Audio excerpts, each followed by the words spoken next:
Introduction. The history of the establishment of monarchy and the reign of the first Israeli kings is described in the books of Samuel and the books of Kings. The first king, Saul, was appointed due to the fact that people turned away from God's will. Even though his successor, David, was a good king, his son's sin resulted in the breakup of Israel. The reasons why Israelites desired a king. Chapter 8 of the first book of Samuel shows the reasons why the people of Israel wished to have a king at the end of Samuel's judgeship. We know that Samuel became a successful judge and a spiritual leader of Israel and led his people for long years. When he eventually grew old, he appointed his sons for this position. But the sons became corrupt, so the elders of Israel came to Samuel and asked him to give them a king, because the other nations had kings. However, when Samuel prayed to God, the Lord told him that the problem was the people's disobedience and their rejection of him. Even though Samuel tried to persuade the people that appointing a king would be a disaster, they remained stubborn and insisted on having one. Therefore, Samuel had to choose a king. The causes of Saul's appointment and rejection. So, people's desire led to the appointment of Saul as the king of Israel. However, Saul turned out to be a bad king, and, in the end, was rejected by God. The anointment of Saul occurred and God revealed to Samuel that the next day a man would come, and this man was to be chosen as the king. When Saul came and Samuel first saw him, the Lord said that he had to be chosen as the king. On the other hand, Hindson and Yates argue that the events surrounding the selection of Saul as a king demonstrate that he was the people's choice, more than God's choice. Reiss speculates that the appointment of Saul might represent something in Samuel's subconscious mind. However, this riddle probably had already been solved in chapter 8, for God had told Samuel that the people had rejected him, and a new king would do no good.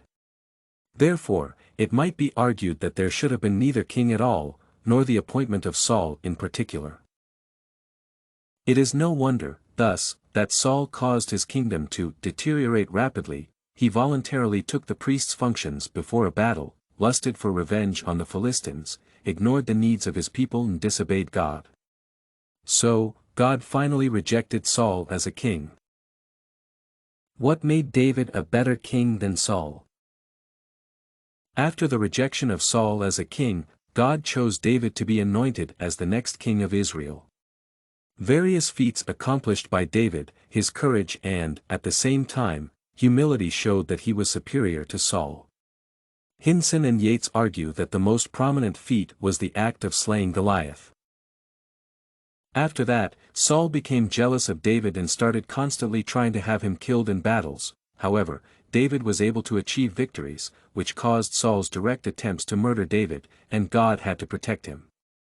In fact, Ben-Noun argues that it is likely that Saul had some kind of mental disorder. This, of course, is completely inappropriate for a king. Even despite Saul's attempts of murder, David remained humble and refused to kill Saul when he had the chance, saying that he wouldn't murder a king anointed by God. This induced the feeling of remorse even in Saul and persuaded him that David was to be the next king. Therefore, Saul himself admitted David's superiority. The sin committed by Solomon that led to Israel's division. When David grew old, he appointed Solomon to be the king of Israel after him. Even though Solomon was a glorious king, and the united Israeli kingdom flourished under him, he committed a sin that was crucial and led to the division of the kingdom. It was the sin of lust. The monarch loved many foreign women even though God forbid the Israelites to marry them. Solomon's 1,000 wives led him astray and turned his heart away from the Lord. He started worshipping gods of every of his wives as well.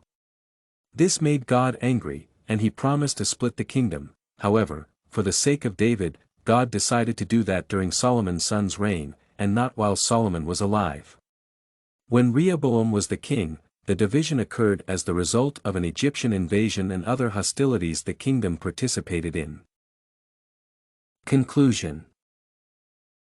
As we have seen, Saul's reign was the result of people's not obeying God, and it is no wonder that his reign was a hard period for Israelites.